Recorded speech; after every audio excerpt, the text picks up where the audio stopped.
Good afternoon, Bingos friends and family. We are here at Bingos headquarters on a beautiful and hot summer afternoon, and we are going to show you the 10 easy steps on how to cook the most awesome baby back ribs with Bingos BBQ Glory you've ever had. A lot of people ask us, how do you get that caramelization on those ribs to just take that rib experience to the whole next level? And so that's what we're going to show you today. If we haven't met yet, my name is Casey Crawford, and this is the man, the myth, the legend. I'm Ken Crawford, also known as Bingo, and grandfather to Paxton here. Yes, Bingo from the grandkids.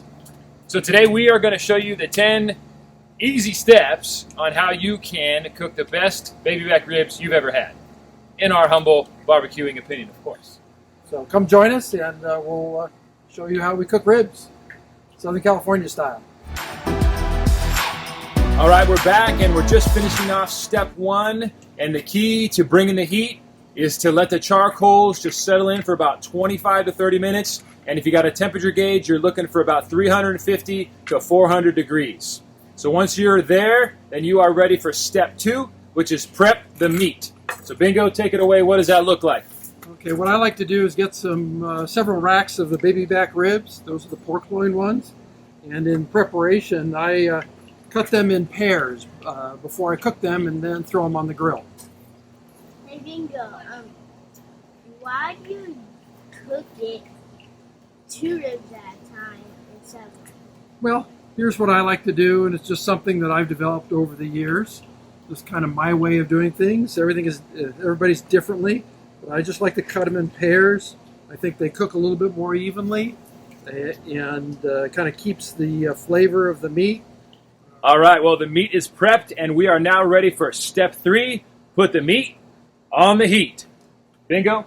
Hey, what I like to do is, not all ribs are the same thickness, so I like to put the thicker ribs down the middle of the barbecue and the skinnier ribs on the outside of the barbecue. That way they kind of cook at the same rate and be taken off at the same time when all the ribs are cooked.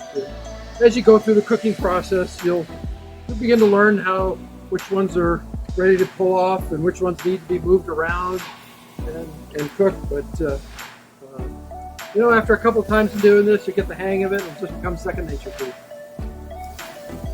All right, we are ready for step 4, and now it finally gets exciting. Step number 4 is slather on the Bingos BBQ Glory. All right, Paxton's here helping me today. This is a good way to get the family involved, particularly the little ones, teach them how to barbecue, just the different elements of it and steps. And so, Paxton, we're going to use some of Bingos BBQ Glory. Would you put it in this bowl there for me? Just pour it in, pour the whole thing in. And we're going to be slathering that on. There you go. Perfect. All right. So here's what we're going to do. We're going to put that in front of you. I want you to dip this in the Bingos barbecue sauce and slather it on the first row of our ribs. Okay? Teamwork. I'm going to help you, buddy. Right here. Just slather it right on. That's perfect. You're doing a great job. So here we are at the 5-minute mark. Our timer went off, and so we are going to do step 5. 5 minutes. Flip, slather, repeat. Got our first flip. Bingo's moving this stuff around a little bit, seeing the different hot spots on the fire.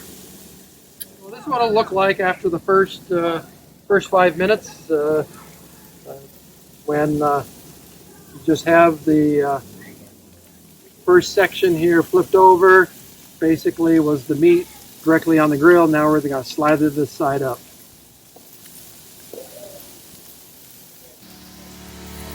You can see, just give it a generous portion of the Bingos BBQ Glory, because you want that sauce to start heating up, and then it'll just be primed for caramelization at the right time.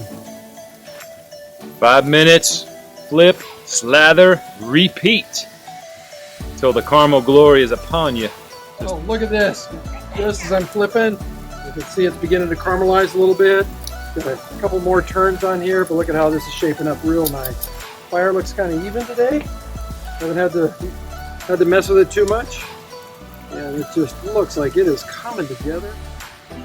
And again, you just want to slather this on. This is where it starts to get good. The sugar in in Bingos BBQ Glory is beginning to do what it's supposed to do. The way the good Lord created it, and that was to caramelize on these baby back ribs. Bingo left his post, so the minions took over. They know the drill. 5 minutes. Flip. Slather. Repeat. Caramelized glory coming. Oh yeah. Never too much. Oh yeah.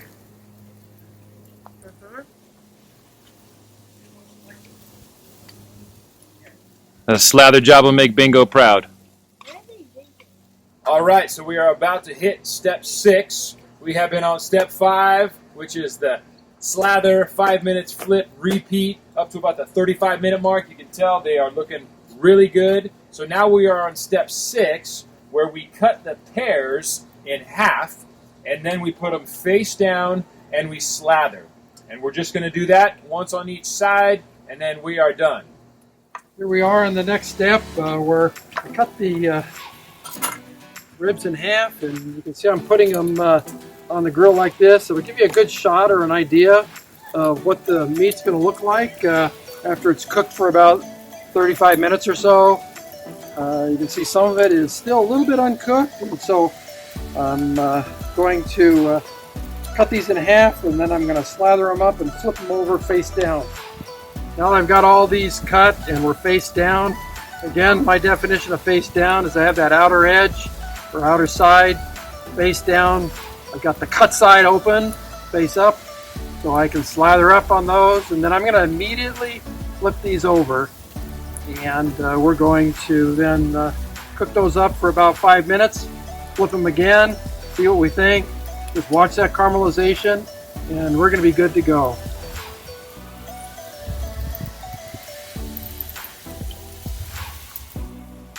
All right, we are back here with step number 7, getting very close to the end. Step number 7 is flip the singles and slather one last time. Okay, here we are giving that last round of slather, what I think might be that last round. I always like to do a double check on the cut side, which is facing down right now. But good Bingos BBQ Glory is being caramelized on that side of the rib. And we're right here in the home stretch. We have arrived at step number 8, and it is time to check for thoroughly cooked. So Bingo, what are we looking for here? What we're looking for here is on the cut side. You can see how that is just nice and caramelized up. It actually looks like it's boiling a little bit. That means this side is ready to go. I think we've got ourselves a finished product here. So we'll start taking these off the grill. Probably take off the skinnier ones first, maybe set them aside, and maybe leave those fat boys on there for a little bit longer. And then we are going to take it to the next step and getting it prepped for serving it to the family. All right, we are at the most exciting step number 9, remove from the heat and slather the meat. So let's do this, Bingo. This is one final time of slathering, and it just perfects the caramelization process. Looking good. And what we like to do is serve it on a nice wooden cutting board, and just give it that one more slather. Not a lot, but just so that they stay nice and moist. And, it's a good way to just do the presentation. You can look at these, they're coming off nice, got a nice little caramelization there. We got a code red, we are out of sauce. Oh, open up some more of that. Here we go. Come on, save the day. Come on, let's get it going. All right. Woo! We almost had a crisis here in the Bingo's headquarters, but that, my friends, is a lesson of why you always keep a jar or two of Bingos on hand.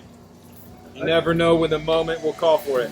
Again, for those of you who like to plan ahead, Think about having about 32 ounces on hand at least for 3 racks of ribs, or at least a 16-ounce jar for 1 rack, depending upon how much you cook. If you're anything like us, we like to have a little party going on. Like to bring over the family, friends, just sit outside here, Southern California style, and enjoy each other's company, the blessings that we've all received in our life. Yes. One of the last things we like to do in our presentation, because it's all about presentation as well as it tasting good, is I like to add a little bit of homegrown chives to this. It just kind of pops the senses here, both in color and in taste, and just throw some of that on there. It just looks good, and it goes, bam! We have a finished product here. Number 10 is present and feast. And there it is in 10 easy steps. You've got Bingos BBQ Glory, how to cook ribs with the beautiful caramelization process. You can do this at home and enjoy. God bless. Thanks for watching. Have an awesome day. And thank you from Bingos here at the headquarters in sunny Southern California.